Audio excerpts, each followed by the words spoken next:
Good afternoon, everybody. Thanks for joining us. This is Tom Matuska and Brett Wingfield for the Matuska Taxidermy Supply Company, Thursday afternoon Facebook Live.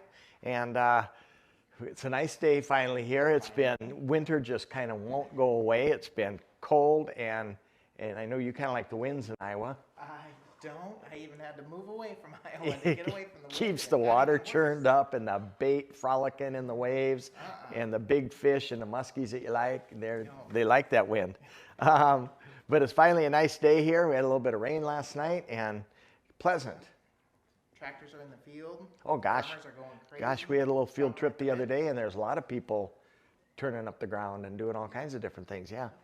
Well, welcome, and if you've been following along, we started out, I think, maybe 5 times ago or something on tanning. Like tanning, we're tanning a cape that we'll eventually be mounting, and if you know, we started with a cape as if you would have caped it off of the animal. We didn't cape it off. You can go back in our archives and you can see how we would do that.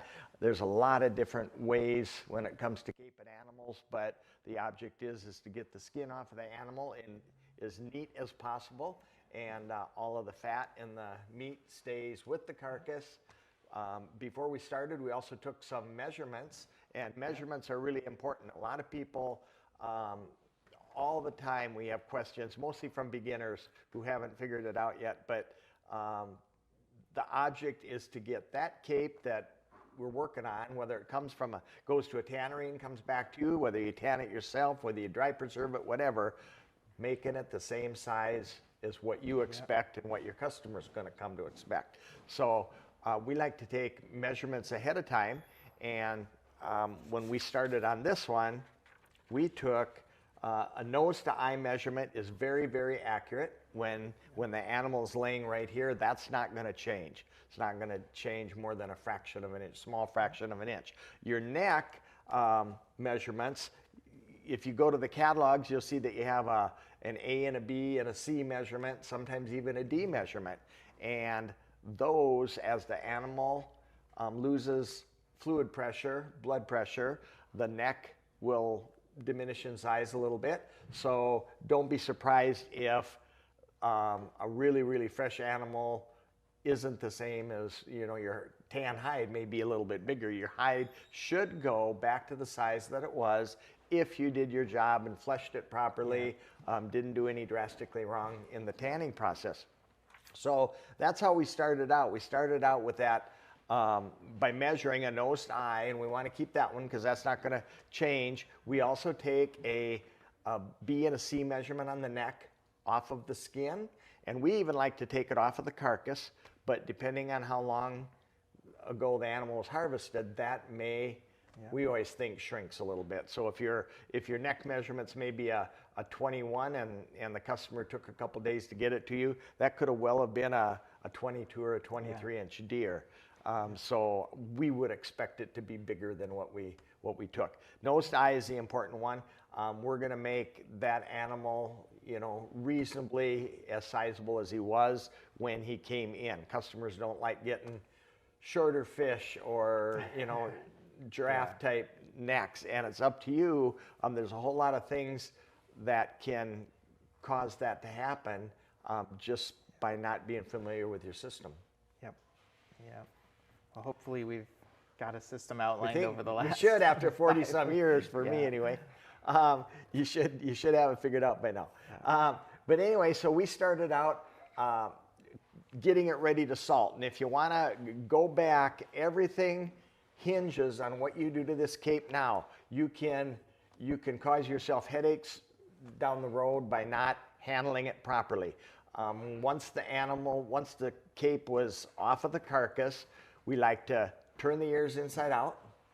We like to split the lips, butterfly them open so the salt can penetrate. We like to split the nose, take the septum out of the nose, lift up the little nasal passages so that his nostrils, lift them off of the surface of the muzzle so that salt can penetrate. And it's really important that, remember, we've said it a dozen times throughout, you know, when we started, Slippage is when your hair pulls out profusely, and slippage is something that every taxidermist being in this business for not very long will encounter, and it'll make you lose sleep at night. And you can minimize any slippage just by the way you handle it. Slippage is caused by, and we repeat it again because it's so important, slippage is caused by bacteria growth. Bacteria takes two components to grow. It takes a temperature of room temperature will do it, body temperature for sure will do it, and it takes moisture. The salt, when we salt these hides, draws moisture out of the leather and takes away one of the environments required for bacteria growth. The other thing would be lowering the temperature, and a refrigerator will drastically help. Freezing puts a halt to slippage. But be careful too, we have a lot of people that say they get a lot of deer in, and what are we going to do with them? I'm going to throw them in the freezer and I'll cape them later. Don't forget, if you take a deer in the carcass, put it into your freezer, it's going to take a day and a half to freeze. At least, and then you're going to want to cape it. You take it out of the freezer, it's going to take a day and a half to thaw. Now his ears thawed the first hour. Yep. So you can cause yourself, inflict damage upon your cape just by putting a whole carcass into the freezer and taking it out later. It's a much better idea to get proficient at caping, and when a deer comes in, cape it out, turn the lips, split the ears, cartilage out of the nose, remove the skin and fat, and we said it over and over, what would you say, hour and a half to 2 hours. At the most, once you're practiced up, you should have 2 hours, you should be ready for salt. Then we also showed you how to mark them, I think. Make sure that you mark that deer head with the punch series that we showed you. And we also tag them. Yeah. And then you have the choice of, you can send them to the tannery, or you can tan them yourself, in which we're demonstrating in this video is how to tan them yourself. If they go to the tannery, you're still going to want to punch them, because when they come back, you're going to get, 220 to 200 hides back, and you have to know Bill from Bob's, from Zach's. You're going to need to know that. So you're going to have a book with numbering system that corresponds to the punches in that cape. You don't want to mix up capes. And we always do it in 2 spots. We'll do it, and then, a little punch series, probably about, I'd say, 3 inches across maybe. And then we'll do it again in another spot, separated from that one, so that if anything happens by a fleshing beam or a knife or fleshing machine, sometimes we do, but sometimes the tanneries get kind of wild and can make, can turn 2 punches into 1 giant punch. We've seen that. So anyway, make sure you mark them so you know whose is whose. Then Brett demonstrated on the machine. We had the American Eagle fleshing machine, and you saw how nice that cuts. And we want to thin that hide by, I'd say 2/3. Does that sound right to you? Yep. 2/3 of its original thickness. So there's only going to be 1/3 left thickness of that skin with the hair attached. We want to thin that corium by 2/3, and that's what's going to give you your stretch. I have a lot of people call, every week we field calls on tanning, and they're having difficulties with this, they're having difficulties with getting the stretch back in their skins. And most often when I start questioning, how are you doing it? What are you doing? How are you fleshing them? What are you doing to flesh them? And they'll say, well, I don't have a machine. I just kind of do it with a knife. You can't flesh evenly any kind. A fox you can, you can flesh a fox or a raccoon or a coyote or thin-skinned mammals very easily. Bobcats really don't require a machine, but a deer, you have to thin that corium really, really thin so that it stretches. Once it stretches, you're going to be able to punch your needle right through the edge of the skin. Never use a plier. If you're using a pliers to poke your needle when you're sewing either repairs or sewing up the back of the neck, if you're using pliers to push your needle through, something's wrong. Your skin's too thick, your tan didn't do the job, there's something wrong. So you should be able to really sew effortlessly. So we showed them how to do that. I think you cut out a couple repairs last week Yep. and showed them how to sew that. And sew your, put your skin together first. And if it lays good and looks like there won't be a blemish there, sew it. Many times, not so much anymore, we've got better over the years, but several times we have spent a lot of time sewing up a repair or a arrow hole or a bullet hole only to cut it out and redo it. Yeah. You want to make sure you trim all the dead skin out so you got hair to hair.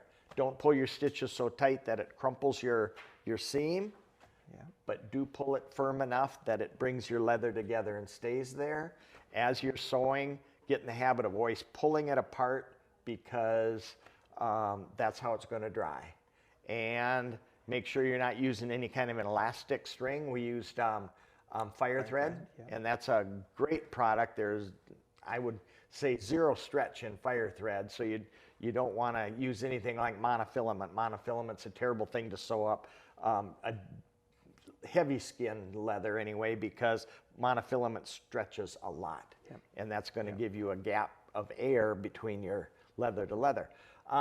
What else? We showed them how to take cartilage out of the ears, how to thin the lips. And we put it in a pickle too. And we made a pickle for it. Yeah. Now remember, I'm going to back up just a second because we do confuse people sometimes. Once it's salted, at that point, you have the choice, send it to a commercial tannery or tan it yourself. And you have to choose one or the other. You will need a machine, a fleshing machine, to be able to tan it yourself, at least deer hides, you know, something heavy like that. And we chose to demonstrate on this how we tan all of our commercial work like this. We think the tan is an exceptional tan. We get really nice stretch. The color stays fast. We've got in our showroom hides that were commercially tanned years ago that fade. Yeah. And right next to one that we've tanned, same amount of time, that does not fade. So there are some harsh chemicals out there that can change a lot of, you know, stretching and fading and all kinds of different things. Well, Ooh, that was a lot to tell them. That caught us up from week 1 to week 4, and we can probably wrap them up this week, huh? If I quit talking, maybe you can. And we showed you how to make a pickle. We use citric acid, 3 ounces of citric acid per gallon of water, correct? Yep. 1 pound of salt per gallon of water, and a little splash of bactericide. A lot of the tanning people say bactericide is not necessary because your acid will kill any bacteria. When we started using bactericide with students, we cut our slippage to 0. Yep. I call it liquid insurance. I don't do anything without bactericide, and I just really believe in it. You know, whether I need it or not, it goes in. Yeah, it goes in everything. Yeah. So what we have now, why don't you show them the deer cape, what it looks. We took this out of the pickle and drained it. That's all we've done so far. So you saw it when it came out of the pickle and we repaired it. This cape has been fleshed as good as we need to flesh. Another thing we told you is make sure you flesh around these ears because this needs to be real thin to show all of the detail in the ear bases that we're going to build. These eyelids are extremely, extremely thin. I always call it like onion skin, like the skin off an onion. It's just really, really, really thin. The whole face was thin. The nostrils, the lips. It's important to get all of these areas. Any of you that have troubled areas in your mounts, when you're mounting a deer and your lips get all curly and funny looking, something's wrong. It's either you didn't thin this thin enough, you didn't make a wide enough slot to tuck, and then you forced it in and maybe cut your tool through here, or you made too big a slot, too thin a skin, and it fell back out. You have to correlate the thinness of this skin with the depth of your slot. You know, really, that's really important. You want that to go in with glue. Takes a little bit of glue so it will slide in and it'll stay there. So a lot of little things. Just Make sure you get everything thin, and make sure you make your slot in your lip slot, your nose, and all that stuff so that it correlates to the thinness. And we're going to try to take this all the way to the mounting point. Is that correct? I think so, yeah. So while he's in the pickle, he's safe. We can spend days and days and days working on it. We can split these to the very edges, work all of those super thin areas, and do all of our repairs. That's really important. Now, once we neutralize him and tan him, that is not the time to start doing all your detailed work like this. Do that while it's in the pickle, because you have unlimited time. Once it's pickled, you can work on it for the next 10 years. I mean, you can be as pokey as you want, take all the time you want. The pickle is in here, and your hair is set. You're safe, like you said, in the pickled state. Once we tan this, or once it comes back from the tannery, now the clock is ticking again. You only have a certain amount of hours to mount that deer. Yeah. And if you do a really good job, you're going to have plenty of time to mount that deer, but you can't take 3 weeks to put him together either. And we don't know insurance-wise, like you said, we don't know how this deer was handled before it got to us. So we don't know where we're starting in the clock. We may work on it for a short time and still experience slippage just because of the way it was handled in the field. So there's something called, if you have sent things to the tannery before, it's called condition of acceptance. The tannery has no idea what the hunter did, and they have no idea what you did, because there's a lot of inexperienced taxidermists out there. So they have a condition of acceptance. If something goes wrong with this cape, they are not responsible. You kind of need a condition of acceptance also, because you don't know if this deer was shot, 3 years ago and put in the freezer, or a month ago and hung in the barn. You don't know how the customer took care of it. So on your invoices, it's a good thing to have condition of acceptance.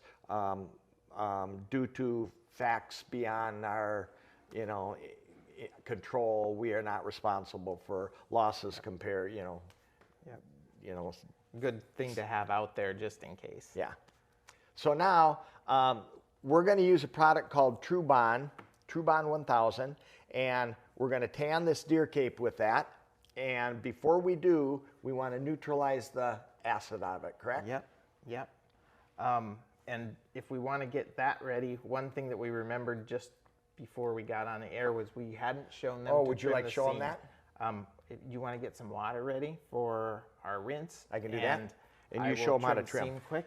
That's the only thing left to do. Everything's ready to mount on this deer, except what we like to do is trim any leather tags and bevel the edge of that seam back a little bit. Yep. Looks like Kate's got a question for us. Yes, we've got a few people tuning in. Cole is wondering why we are not packing up for the wound show yet. Oh, Cole. Don't turn that camera around. It's a tornado around here. And has been for a week. A week. At least. Or more. And will be for the rest of until next Tuesday. Funny boy. Funny boy. I will start trimming. Okay, and I will start. You get them. I do have an actual question. Oh, also. Sure. Jessica Fowler is wondering, why do you only have hours to mount the deer after it's been tanned? Doesn't matter what kind of tan you use. It's in a much safer spot than it was when it was fresh off the animal, but you don't have unlimited time, no matter what kind of tan it is, whether it's a tan that you're doing yourself, whether it's a commercial tan. We've had commercial tans start slipping to where, oh my gosh, we got to hurry up. Yeah. It's just a fact. The acid's going to get rinsed out of here, and that's kind of your insurance to set that hair. So the next safety level you have is to get it mounted and dried. Yep, because we still, until it's dry, we still have moisture and we still have heat working against that tan hide. So like you said, it doesn't have the acid to stabilize it. So although it's in a better state than it was raw, as long as it's wet and warm, it could experience slippage. So when it was very, very fresh, you're almost panicky to hurry because things can deteriorate rapidly from an organic, fresh organic animal. Yep. And it's pickled, it's very, very safe, you can relax. Yeah. When it's tanned, no big rush, but let's do it. Better get back to business. Don't get it sewed up and go on vacation without finishing it.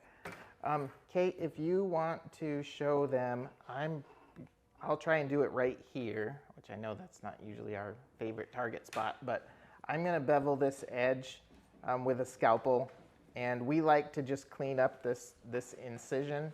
We'll do it anytime that anytime we have a big cut like we did last week when we repaired the bullet hole, but we'll just show you now that we want to cut against a nice clean edge, and after fleshing and so forth, we kind of have a little tattered edge here. Perfect, that looks good. I will try not to move from right here. Okay, so I'm just going to, we like to bevel the edge of the leather back on an angle so that the needle goes through nice and clean and thin, and this is the corner of my antler base, and so I'm just going to come in here and get that started and then come back here, and I am trying to take little to no hair, but I still want to get the very edge of the leather, so I'm going to take probably, hopefully, just the very first few hairs from the edge, and I'm going to come to the corner of our V, and I cut that clean, and now I'm going to do the straight line cut down the back of the neck. And I'll do this on both sides, but you don't have to watch both sides. Now, if you're, some of you sew up your mammals or deer capes, whatever it happens to be, and your seams just aren't as nice as you'd like. I always have people come in the shop when they bring a deer head in, I'll say, feel for the seam, you won't be able to find it. If we do our job right, you shouldn't be able to see any kind of stitches. You won't be able to feel any kind of irregularity, and you won't see it in the hair blemishes. So if you are having difficulties, pay attention here. Trim your seam edge. Now he's taken just a little bit of hair and stuff. That's not anything to be concerned about. He's going to lose an 1/8 inch of girth on the entire neck, which is well worth it for what you're cutting off. Yeah, I like to be just right there. So just a nice clean cut, and just the tiniest little row of hair came with it, not all complete, but, and you can see we're fleshed nice and thin now. So that's what we have left for our seam. That'll make a nice sew. So we'll do that on both sides. You can see what we had. I'll flip that over, you kind of see that. And this is what we're trying to shoot for, a nice clean edge.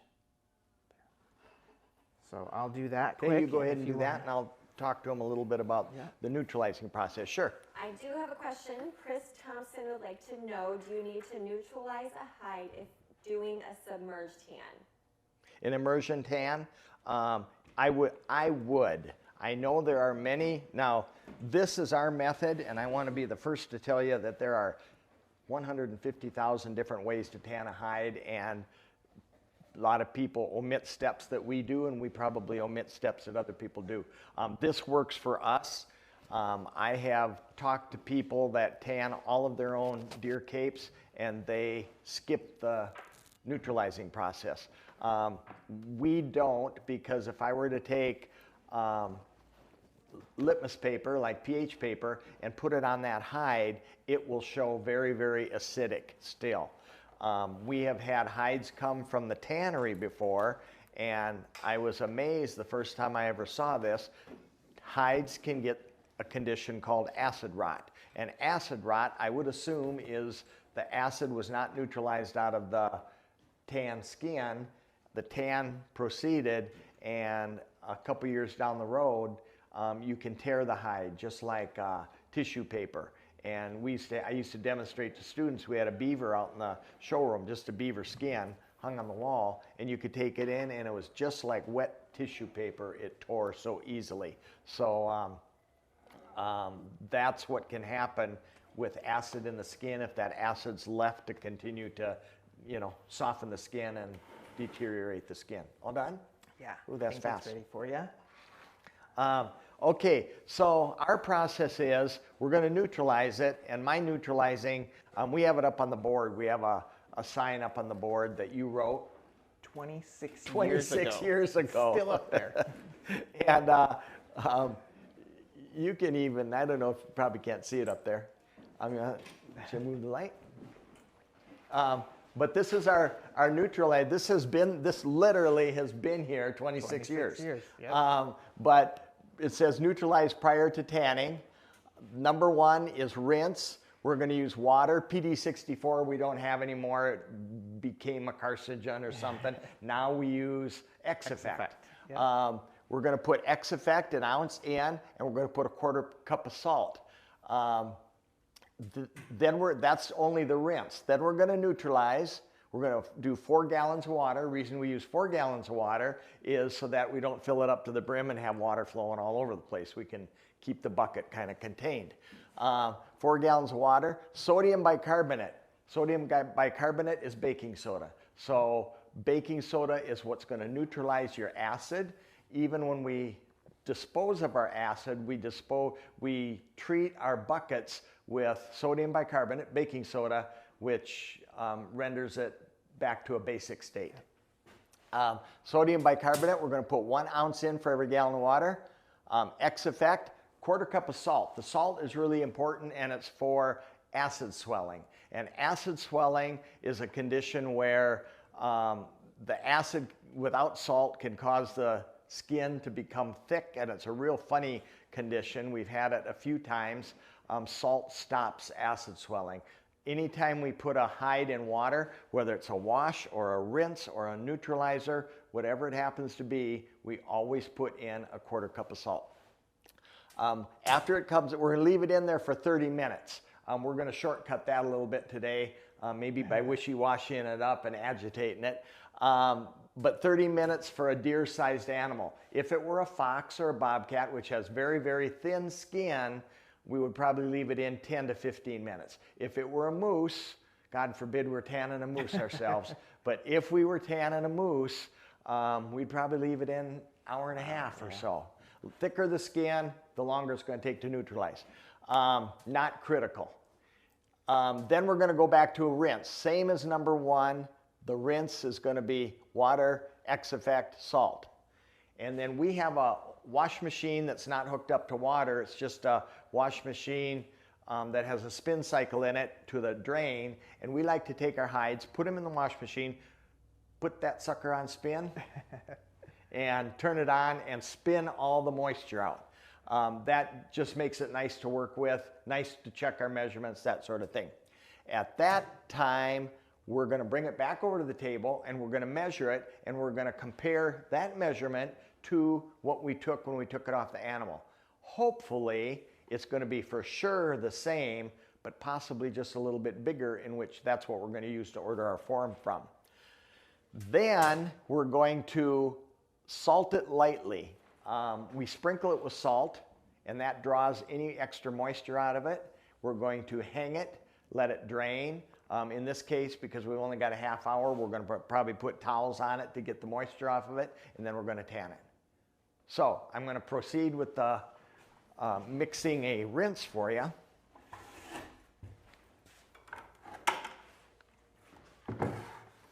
And this is just, I don't know if you can see it, this is just water up to here, our 4 gallons of water. I'm going to put in a 1/4 cup of salt. Remember, this is for acid swelling.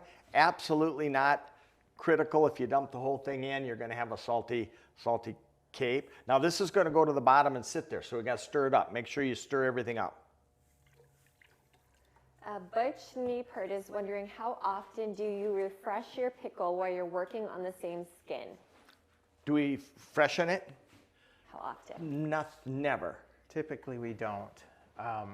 And you'll see the pH rise slightly. We haven't experienced any issues with that rising pH. The thought being that the acid has gone into the skin itself, and we don't want to overdo the acid by continuing to add acid to a pickle. I know that some people will come back the next day and continue to add acid, add acid, but I'm afraid you get so much acid into into the skin, it makes the hair kind of brittle. You can do funny things to the hair with Too much acid. Yeah. So Okay, this is nothing more than a rinse.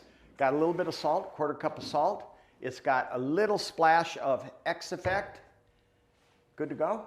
in the rinse, we're just trying to get the majority of the dirty pickle water out of the hair. And this rinse is not an hour and a half rinse. It's going to be a real fast thing. While he's doing that, I'm going to mix up a Neutralize. Are you feeling the pressure? What's that? 30 minutes. Oh, I know, We got to go rinse, fast. neutralize, and rinse, and tan, and I know, Go. we can do it. To neutralize, you're going to put in a quarter cup of salt real fast, and then you're going to put in a little PD64 and X Effect. Craig Robertson says, hope there's no copyright on that. It's on my wall now. And then Jay Cuttrell is wondering, are y'all using white livestock mineral salt? Yes. Yes. you say? Non-iodized. Jay Cutler? That's kind of impressive, isn't it? I know. Okay, these two are identical right now, but now I'm going to put in 4 ounces of baking soda in here, and that's going to neutralize that hide. And I think I'm just going to carry him over to the sink and drain him. Is that okay? Yeah, you bet. You can't see, but this water is now a little bit on the dingy, dirty side. It's not, you can tell we've gotten a lot of the pickle out of the hide. So our goal is by the time he makes it to the final rinse, he's going to be nice and pretty and clean. Here's my baking soda.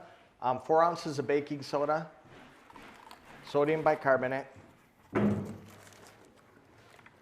And don't forget, every crystallized material like the salt or like the baking soda, it goes right to the bottom and sits on the bottom. So you have to stir it up or your hide is not going to get the benefit.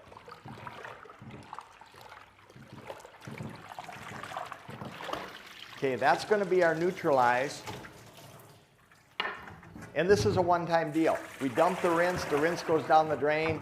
We're going to neutralize this, we'll speed it up, we'll just do it for a few minutes. If we agitate it, we'll get the benefits of, it's supposed to be a half hour. But we'll put it in here, and then we're going to, down the drain goes the little bit of salt that we had, the bactericide, and the baking soda.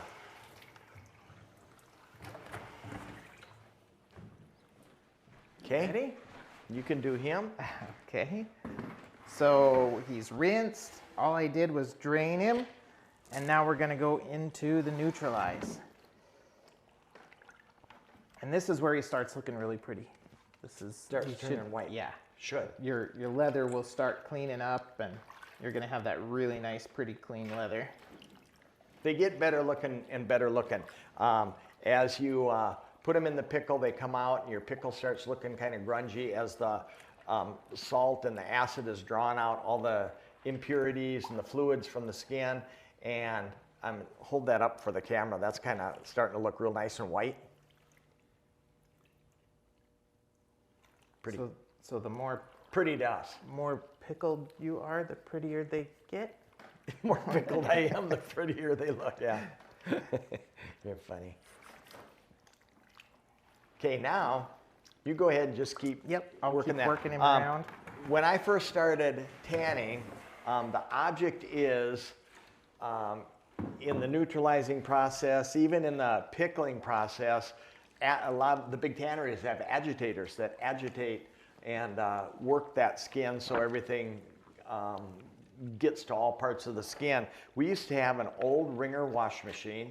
I had a couple of them because the salt ruins them eventually. An old Ringer wash machine, and I would mix my pickle in the Ringer wash machine, and I would put the hide in there, and that's how I used to tan hides. I would put them in there, and the wishy-washy would go back and forth, back and forth. I didn't use the Ringer part. Okay, while he's doing that, I'm going to take, this is going to be my rinse to rinse out the Neutralize. So this, your head's probably swimming with everything we're throwing at you here. Oh my gosh, we got a rinse, we got salt in it, and we got bactericide. How much bactericide? Do we have to put bactericide in all those? How come they got 3 buckets? I mean, you're going to be a little confused. Once you've done the system, write everything down, it comes second nature. It's just very, very easy and simple. We have a sink. We just put a bucket in the sink so it doesn't overflow on the floor, and put the hides in, let them rinse. We just check the clock. We go do some finish work on a deer, mount a bird, come back, take it out of there, put it in the Neutralize.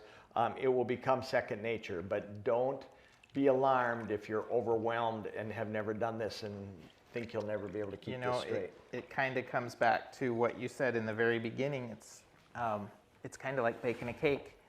As long as they follow all of their instructions, they'll get through the first one, but by the time you do the 10th one, it starts to become pretty natural to them. First one tastes kind of funny. How come? Oh, we forgot the sugar. Yeah. Another thing too, we've got the Neutralize recipe, and you're neutralizing with baking soda.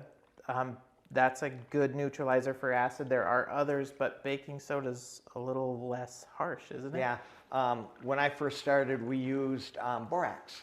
And borax, the recipe for borax was 3 minutes. You put the deer hide, you put borax in the water with the bactericide and salt, and you'd put the deer cape in for 3 minutes. Meaning that if you left it in there for a half hour, you might not have a deer hide. It's much harsher. There's lots of things you can neutralize in. Baking soda, if you forgot it and went home at noon and took a nap and forgot about it for a half a day, you're probably still fine. Don't do that, but you're probably still fine. Now, when do I have to start chewing on it? Isn't there a point we're supposed to start chewing on it? Yeah, we getting there? I think so. Should we do it? It's getting pretty white. I can feel it's really limber compared to how it was a little bit ago. When it was full of acid, you'll notice the leather is not near as stretchy.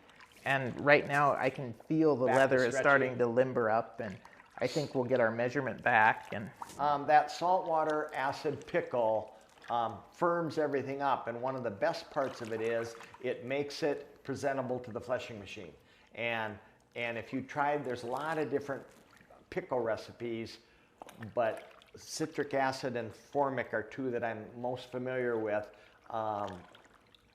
Make the skin real presentable to the blade so it shaves. It actually shaves really nice. What do you think? Just do it. Keep going?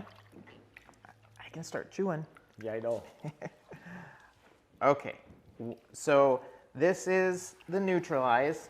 We're gonna take him out of the neutralizer bath, and now we're gonna rinse all of that out. So we're gonna rinse the baking soda basically.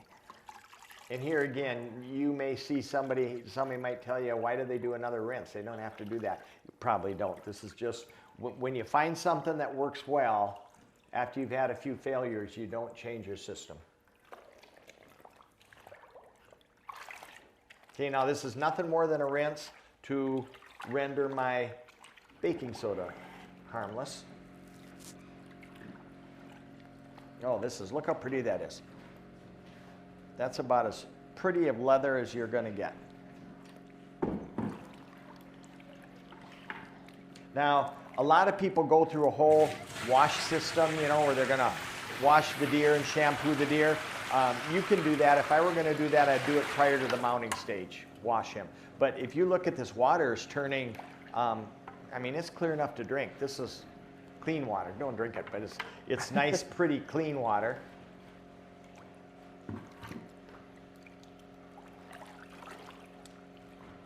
Okay, now your rinses, keep them down to 2-3 minutes at a time. Your Neutralize, though, stick around, 20 minutes, half hour. And I'm just going to put this one right back in here, and you want to go spin him? Yep. Now, I tell you a secret. When I first started tanning my hides, my shop was across a playground. My shop was across the playground from our house, and my wife taught school. So the spinning in a wash machine is like the best thing ever to get the water out of your hide. So I didn't have a wash machine, so I would run across the playground, my wife was gone, I would open up the wash machine, I'd put my customers' deer hides in the wash machine, I would spin them out, and when I was done, I would run a rinse cycle through, go back to work, and I did that for years, and she never knew. She watches Hopefully sometimes, she's not watching tonight. But you can pick up an old wash machine on junk days up against a curb or something like that. You just need the spin cycle, and then you need a drain for it to go in. We use our wash machine for lots of different things.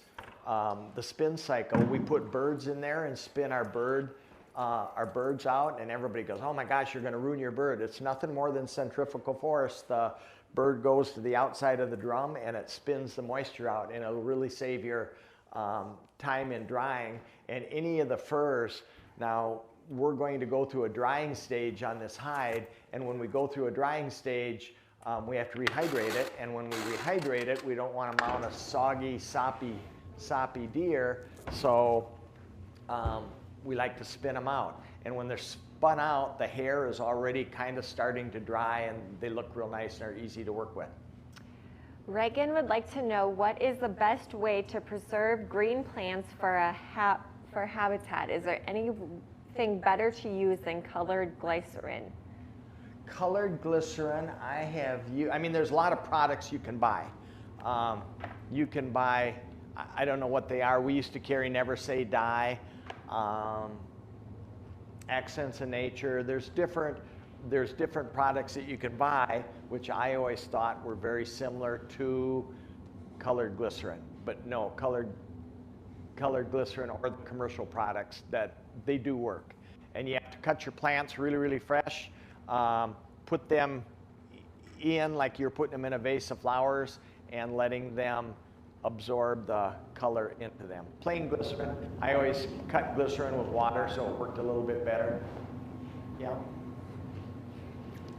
And you can coat them. I even at one time took rubber latex, and I would put rubber latex in a spray bottle with some hot water and shake it up so it was sprayable through a mister, and I would spray a lot of my plants with watered down rubber latex, and they would get real rubbery and stay on. That was kind of a fun thing to do too. It made some really nice habitats.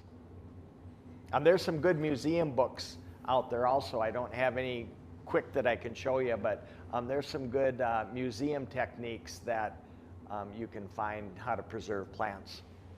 They've been doing that for years and years and years and years and doing a good job of it. Okay, now I'm gonna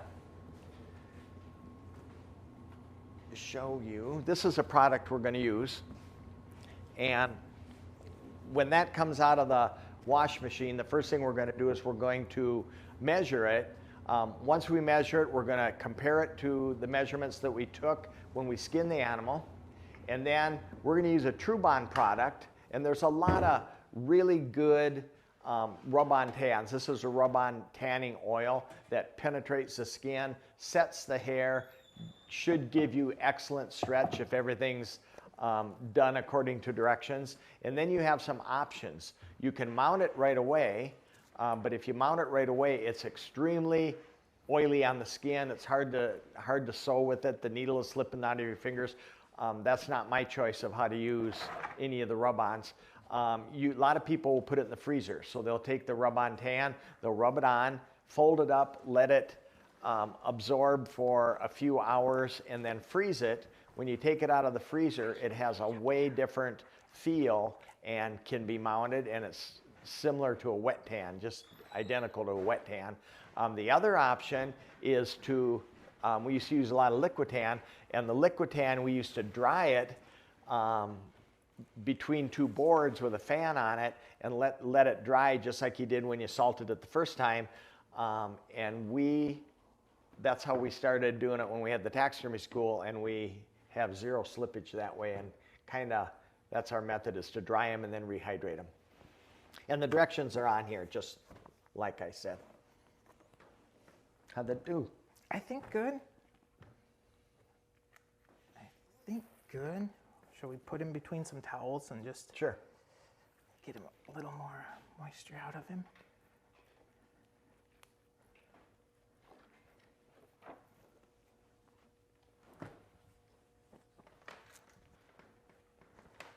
Tanning hides is kind of like doing really, really nice laundry. You get to a stage where he looks like you expect he should look, and you kind of get satisfaction from that. When's that? Not everybody would get satisfaction from this, but I get satisfaction from that. Okay, should we see what we got? Yeah. Yeah. And you'll have areas like this. This is where his big old exit wound was that bled under the skin, and that will be a blemish on the inside of the animal nobody's going to see.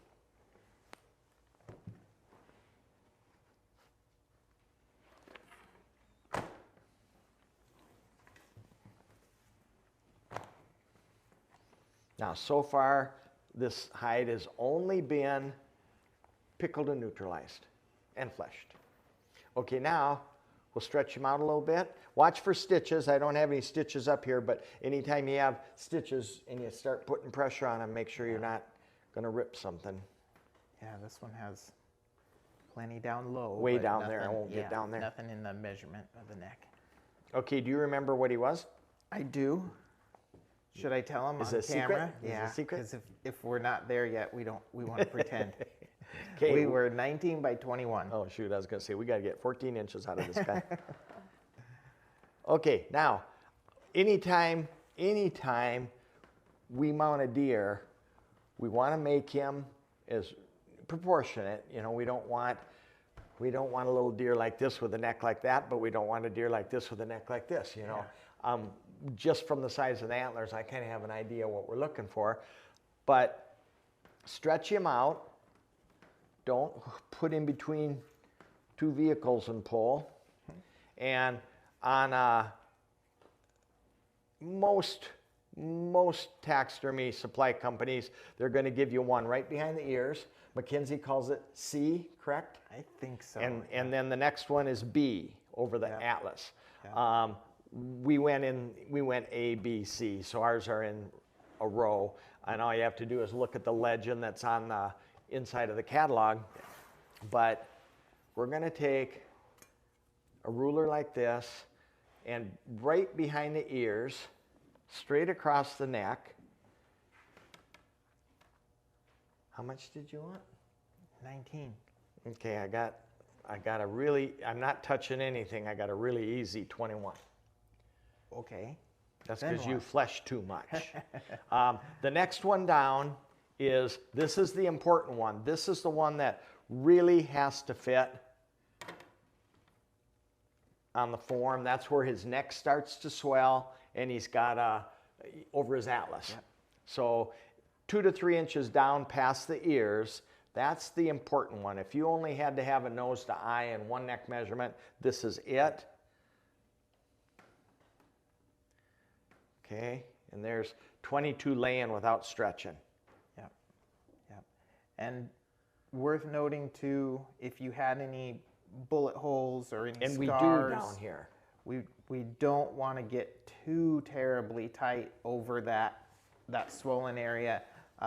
This would easily go back to 19 by 21, but 22 might be if too we big. Didn't have. Might be. We should test fit it. That would be one we would probably want to test fit. That is a very good point. Now, I'm all excited here to get 22 by, oh man. I could pull easily and get a 23 there, but like you said, we've got a major, I saw how big you cut out here, and we got a major neck hole right here. So 19 by 22 or 20 by 22 would do it just fine. Good, yeah. And we would test fit those before we committed to it. Nice to have an extra mannequin or two around if you had one in the shop and you just weren't sure. This would be one of those deer that let's test fit it and see, and then we'll order accordingly. How long can you keep your hide out of the pickle to work on it after it's been pickled for a few days? I'd say quite a while Long if you were to time. keep it in the refrigerator. Most of that acid is in the hide at that point, so as long as it doesn't dry out, it's pretty stable.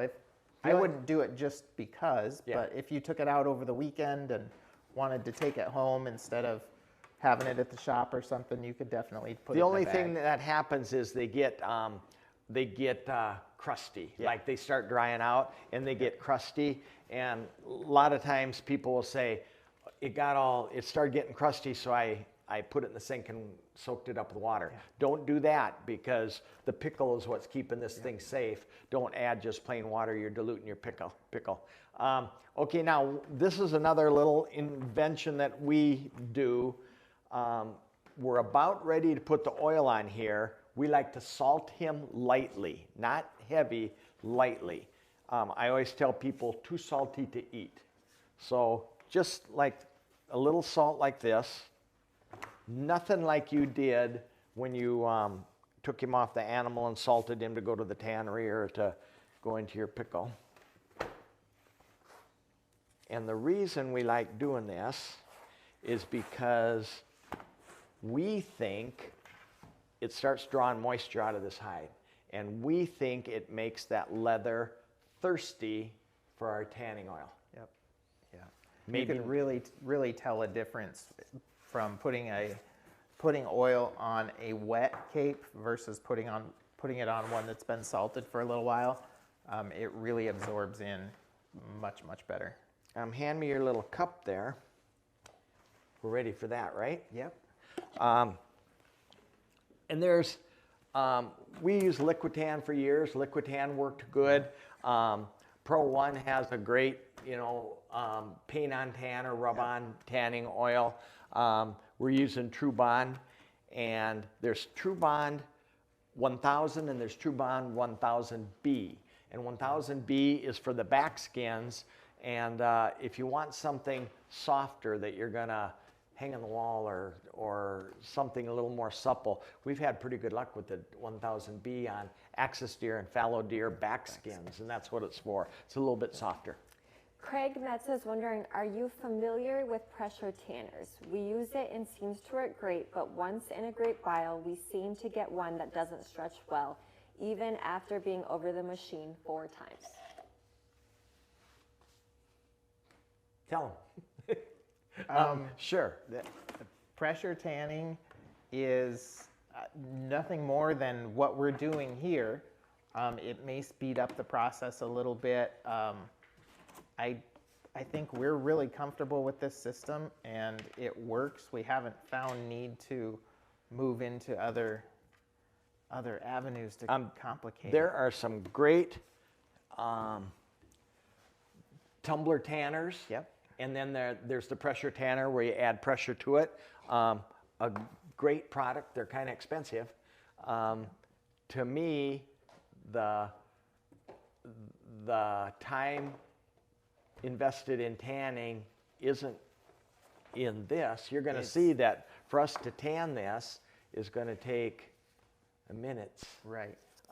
But the secret is the thinning of it. Yeah. I have never had one, so no. A lot of people do. Yeah. You want me to heat that up for you? They're a popular product. That will penetrate better. That's nothing straight out of the bottle. True Bond 1000.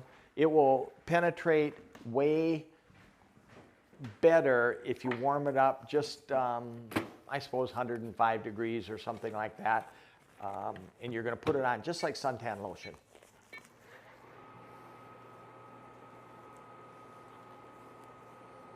No, I can't give you advice on a pressure tanner. I know how they work, and I've seen them work, and I've mounted hides out of a pressure tanner, but not had the pleasure of using one.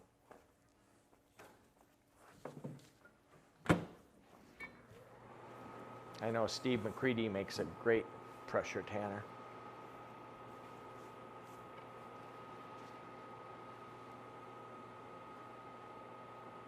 Now once this is tanned, we're going to dry him. And I'll read the directions to you, and you can choose any of these. It's got option 1 is the skin can be folded once we apply the tan, can be folded, placed in a plastic bag, and sweated overnight in a refrigerator, and then you can freeze it or mount it. Option 2 is to stretch it and dry it, which we like to do. We like to stretch it and dry it. And how come you like to dry it, Tom? I know why, but I think it's... I got into doing that years and years and years ago when Liquitan first came out, and Joe Combs came out with that method. Now you can paint this on, you can do anything. We do keep it off the ears because we're going to glue those ears, an ear liner into there, and we're putting oil on here. We think by not putting it all over the ears that our ears stick well and we don't get the drumming in the ears. But Joe Combs came out with a breakthrough article, I suppose, maybe even Taxidermy Review article or something, that said dry your hides and you will not have any slippage problems or anything like that. And we try, because we had the school, when students lose hides, morale starts to go downhill. And you don't want a class of students that lost a couple of hides. It gets ugly. No, you don't. It gets really ugly. So when that happens, you start looking for alternative methods. And Joe Combs said, dry them. And we tried drying them. And that was another thing, just like the bacteria side, we eliminated our slippage problems completely.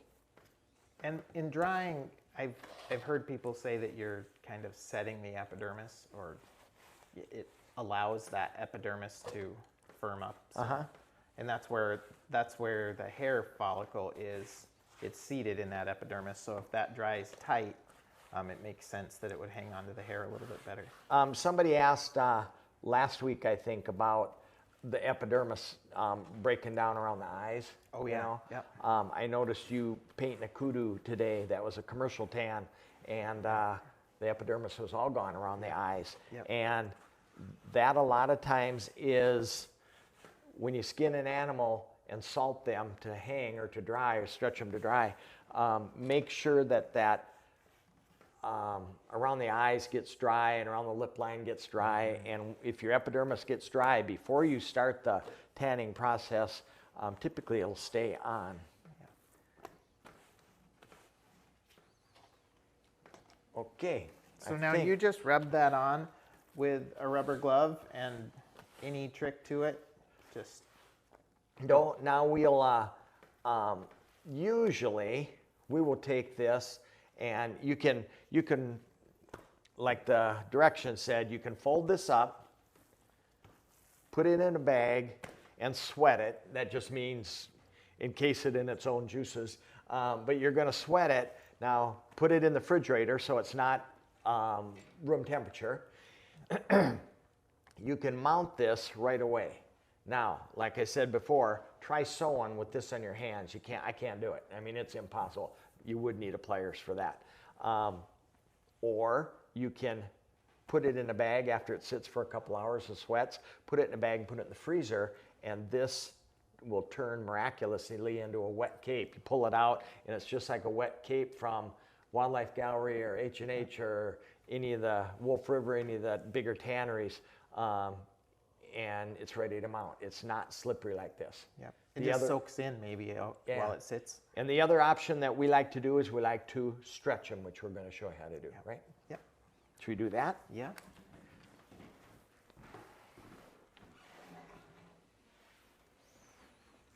We just came up with these boards because we have a room we call the tannery, and there's one little 1x2s with a bolt or a screw or something so it can pivot like a nutcracker. We slide it up into the head. Be careful that you don't poke it through the nose.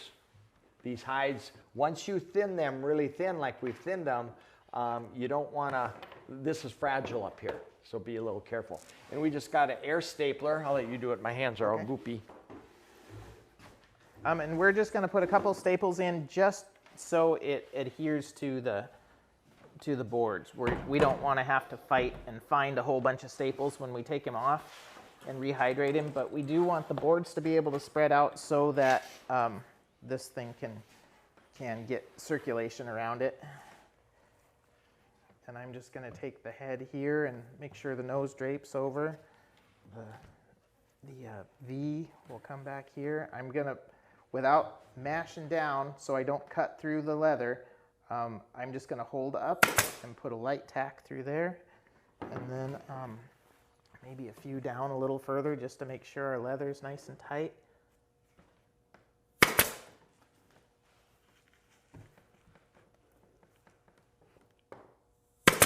I'll put just a couple up here too so it doesn't fall off. And that's what we do. And now we have a room where we go and hang it. We have boards across the ceiling where we can have a little screw coming out here, a little peg to hold him, and it'll keep this spread. We'll have a fan going, and by tomorrow this will be kind of pretty dry. And once it gets maybe a day or two, we'll take the boards out, leaving it, it'll keep its own shape because it'll dry almost like it was in a salted state. Yep. At this point, we would order our form, and usually you're not going to have one cape. You're going to have, depends on how big a business you got. You might have 7, 8, 10 capes in a dried state. Order forms. When your forms come, this hide will go back to that 20 by 22. It's not going to shrink up on you. It's going to stretch out to exactly what it was.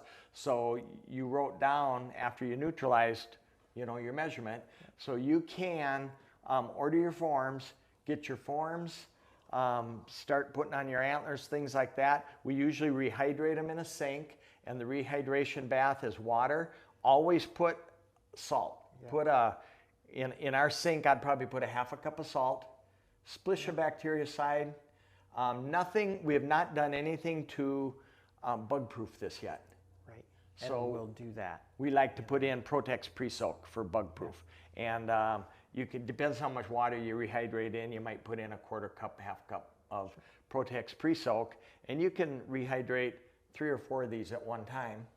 And take them out, and they're ready to mount. So while this is soaking up, rehydrating, it'll take overnight to do it probably.